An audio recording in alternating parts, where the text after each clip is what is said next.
V kavčku pozdravljam Ano Ličino iz šole aromaterapije. Na mizi imamo stvari, ki jim rečemo nosni inhalatorji. Ana, živijo. Živijo. Vsi poznamo nosne inhalatorje, pred leti so se dobili v lekarni in smo jih uporabljali predvsem takrat, ko smo bili prehlajeni. Ja, mislim, da so imeli nekaj iglavce noter, jaz sem bila zelo velik fan njihov, to je davno nazaj. Zdaj ne vem, kaj se dobi, lahko pa povem, da se dobi za tiste, ki delate sami doma, kakšne aromaterapevtske pripravke, da se dobijo prazni nosni inhalatorji, ki so zelo praktični. Lahko jih napolnite s kakršnimi koli eteričnimi olji, recimo 6 kapelj, 7, daste noter.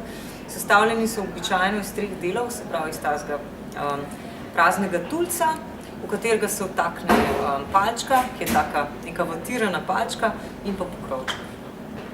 O čem bova danes govorila? Bova govorila danes o tem, kako lahko naredimo antistresni nosni inhalator. Ja, meni se zdi to recimo ena zelo zanimiva tema, zato ker nasplošno je aromaterapija zelo fajn za lajšanje kakšnih dihalnih težav, kakšnih kožnih težav in pa tudi za uravnavanje teh psiholoških stanj. Se pravi, kadar imamo kakšne skrbi, šok, psihični stres, tudi recimo v drugo smer, kadar moramo študirati, kadar se moramo skoncentrirati, je to zelo fajn si narediti en tak inhalator, ker ga lahko vedno nosimo s sabo in pač uporabimo takrat, ko nam pride prav. Zelo praktično, zelo luštno, simpatično se sliši. Pa poglejmo, kako narediti antistresni nosni inhalator v nekaj korakih. Ok. Se pravi, prvi korak je izbira eteričnih olj.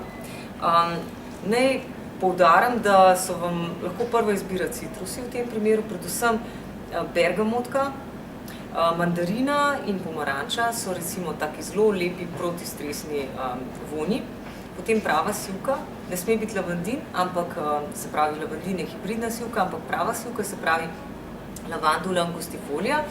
Lahko tudi kakšna cedra, pačuli, vetiver, melisa, sandalovina, kaj imamo mi še tukaj, ilang, bosvelija, kamilica, se pravi, to so vse vonji, ki nam bojo pomagali, da se bomo majčkeno umirili in dejansko se to pozna lahko se upočasni naše dihanje, naš utrip, se pravi stanje.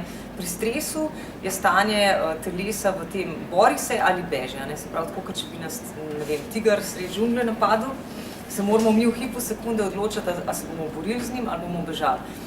In problem današnjega časa je, da smo mi zelo veliko v tem stresnem odzivu, ne samo zaradi raznih tigrov, ampak tudi tigrov, ki so v službi, v mestu, vse posod so te stresorji.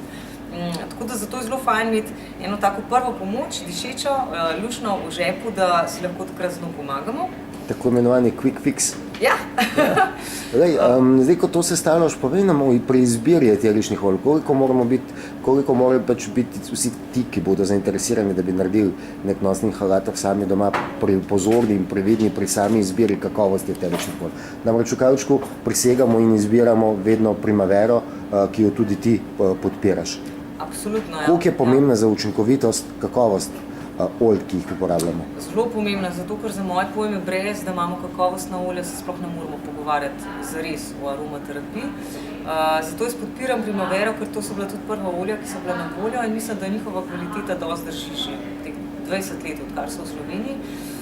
Tako da ja, absolutno morajo biti kakovostna eterična olja, tudi ljudje morajo vedeti, katera eterična olja izbrati, ker če bi recimo izbrali rožmarin, bi to imelo drugačen učinek, ali pa baziliko, ali pa meto. Se pravi, to bi bila potem olja, ki bi bolj kot ne pomagala pri koncentraciji.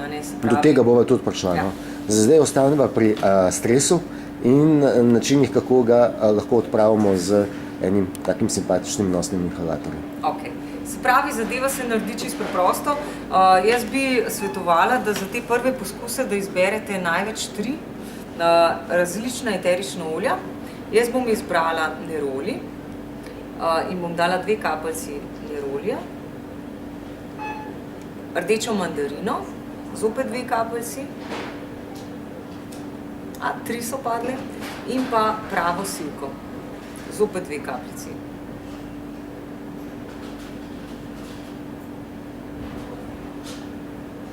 Zdaj žal gledalci ne morejo tega poduhati, diši zelo lepo.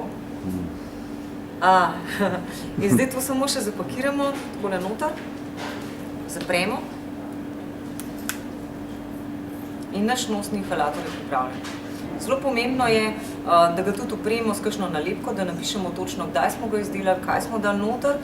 In kar se mi zdi zelo luštno pri teh inhalatorjih je to, da tudi ko se razdiši, kar se bo zgodilo recimo v kakšnih 2 mesecih, lahko mi zadevo z nožkom odpremo ta spodnji del in na isto to vatko, na isti tulec nakapljamo znova eterično olje. Se pravi, v bistvu to tudi za ponovno uporabo embalaža.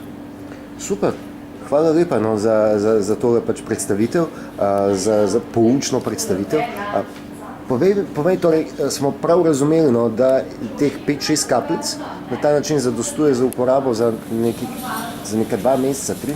Ja, količino kapljic prilagodite temu, kdo jo bo uporabljal in tudi kakšno eterično olje je. Recimo kamilica ima zelo močen vonj, bi bila verjetno dovolj 1 kapljica.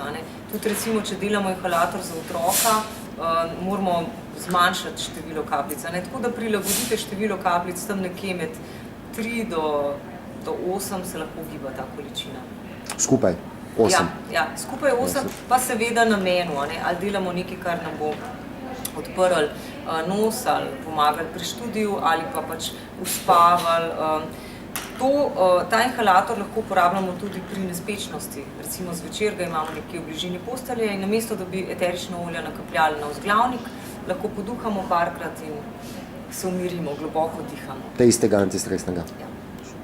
Super, no to je bilo zelo zanimivo. V naslednji epizodi bova govorila o nosnem inhalatorju za koncentracijo in pomoč pri študiju. Ok. Hvala lepa. Hvala.